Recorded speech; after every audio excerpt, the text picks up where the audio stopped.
I'm encouraged by the sheer audacity of Games Workshop to release as many models as they are for Space Marines, because it has to mean more models for every other faction as well. There you go. Welcome everybody to Glass Half Dead, and hello. But of course, if you're a subscriber, a double hello. If you'd like to get a double hello in the next video, like, subscribe, leave a comment, all that stuff right now. Also, before we get into it, I just want to say I'm going to stop your comments right now. I know my room needs to be cleaned. I'm working on it. Let's just move on. Now let's get into it. So, Marine releases. Some of you may have watched my last video where I talk about how I'm feeling a little bit overwhelmed by the amount of Marines coming out already. That was before Saturday's reveals. And exactly just how overwhelming it feels as somebody that isn't yet playing the game and isn't even collecting it, and how... what's the word? Not depressing, but... gosh, how despondent I feel to all of the releases coming out right now. But let's take it back a step, because actually I've baited you. I've baited you in, lads. I'm not salty. Before we get to my point about how not salty I am, because yeah, actually this is like a 2 thumbs up video. I'm happy. But before we get to that not salty bit, I'm just quickly going to be a little bit salty. I mean, look, I have a box of Marines right here. Trust me, I'm okay with Marines being released. But two sides to the coin. There's a head to the tails, is what I'm saying. We know that the next 4 codexes are going to be Space Wolves, Blood Angels, Death Guard, and something else that I've forgotten right now. And we also know that they're all going to be released before the end of the year. So that means the next 3 months are going to be solid Marine releases. And I suspect nothing else for 40k, which is fine. Okay, you know, maybe we'll get some Age of Sigmar stuff on the side, but primarily I assume we're just going to be getting 40k, we're going to be getting Marines. Now, I almost want to say Death Guard doesn't count because they're such a different aesthetic. For this purpose, they are technically Marines, so whatever. As somebody that's considering playing Marines, firstly, I'm scared of how many releases there are. And as somebody that's considering playing against Marines, I'm scared of how many releases there are. Now, before we get into like the not salt, I guess positivity, happiness, I don't know what we'd call it, but not salt seems appropriate for my general levels of enthusiasm, right? Before we get to the not salt, I want you to see this picture that I've just put up here, no doubt, if I've managed to find the picture. And this is the tally of the number of releases throughout the 3 years of 8th edition that every faction got.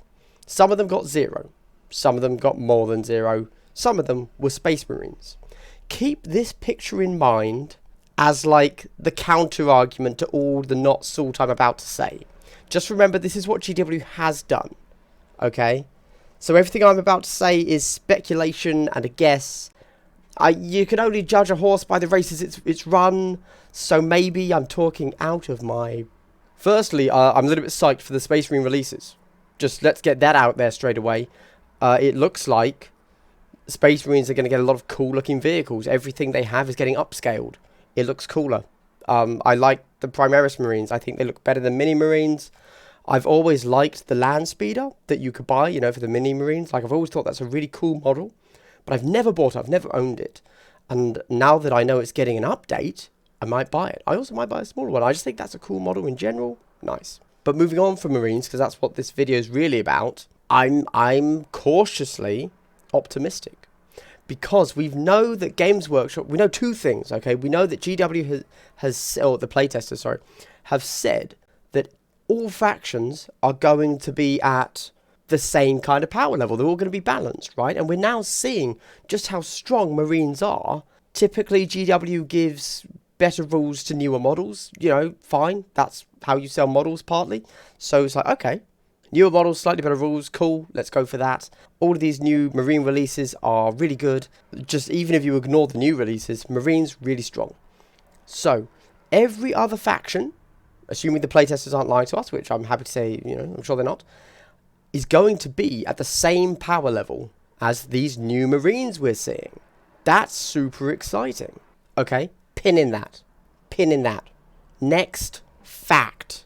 GW is a ridiculous company in the stock markets right now. We've known this. They've been a ridiculous company for the past 4 years. They've been amazing. However, especially so this year. How does GW make its money? Primarily by selling models and IP, but let's focus on the selling models at the moment. How, and when it comes to the stock market, if you're not expanding, you're shrinking. That's pretty much how everybody views the stock market. So GW has to keep selling stuff. That means models. In this particular case, we're not here to argue about the way GW actually increases its stock value. That's not the point of the video. All I'm saying is they need to expand. How do they do that? How do they make every single week, because that's how often they release, how do they make every single week something to be excited by? We know it's Marines. For the next 3 months, we know it's Marines every damn week. Fine. After that, what do? Okay, we'll probably get a few more months of Marines. Let's not kid ourselves. But then, guys, there are so many models for other factions that GW can release, and they could charge us 30 quid for 5 models. It's insane. That's an insane price point. But if they go ahead and re-release all of the Finecast models, you know, the Eldar aspect warriors, for the Dark Eldar, we've got, you know, all of the Mandrakes, the Grotesques. There's loads of models out there that are still done in Finecast. They could just give us new kits of those, and people will go crazy for them. Lictors, terrible model. Please give us new ones. Okay, what if, imagine this, we can assume we're getting at least 1 codex a month. What if every codex now for every faction came with, you know, let's say 2 to 4 new models? That doesn't sound crazy to me. We've seen GW keep up this release schedule for the past 4 years. They can easily keep doing it. This is why I'm excited. Let me make a point instead of talking bollocks. Let me make an actual point. The reason I am excited here is because I believe the Games Workshop is actually going to give us new models for every single faction. Not to the same extent as Space Marines, no, but I do think that every new codex that gets released is also going to get us new models. So Tyranids, you're going to get whatever it is, that Hive Queen or whatever. Eldar, you're going to get redone Aspect Warriors. We're going to get redone models, and we're going to get new models for every faction. And I would genuinely be shocked if that doesn't happen.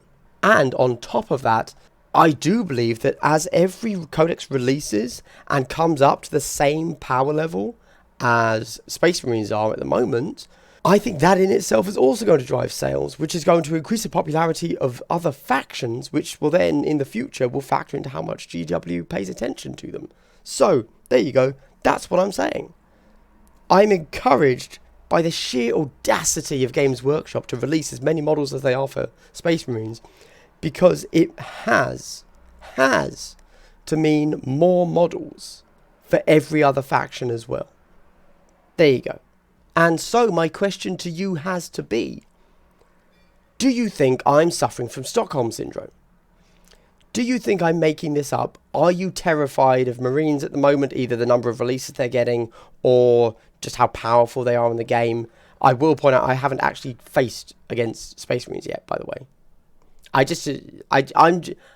not a good player. I could face a terrible army and lose. I'm going by what, you know, professional players, you know, people on podcasts say, competitive players. I'm just going from what they say, people that actually know how to play the game. So, what do you think, guys? I know there's lots of you out there that don't like any negativity at all. So I'm looking to you now to hit me with your positivity, because my positivity is very shallow, very shallow. So I want to hear your more entrenched positivity. Are you excited for the next year of Games Workshop and Warhammer? Do you think I'm right in that every faction is going to be bombarded with models? Genuinely excited that I could play any faction. I know that when that codex releases, not only am I getting new rules, I'm getting new models. I think that's really good. I know that I tend to give a very balanced view of GW, leaning towards the negative, but I collect them. I think the models are amazing. I want to have more. I've never said don't buy GW models. Like, I think they're great. I think if you enjoy the game, the lore, whatever. If you have any reason to buy them, buy them. I realise now that I'm rambling, so I'm going to stop, and I'm going to say excited for Xenos factions getting new models, basically. That's what I'm really saying. Give Xenos, because they are ultimately the cooler factions, let's be honest. As opposed to, oh, I'm Marines. Give them new models and rules that stand up to Marines. That'd be awesome. Anyway, this has been Glass Half Dead. I hope you've had a good day. Hope you continue to have a good day. Goodbye.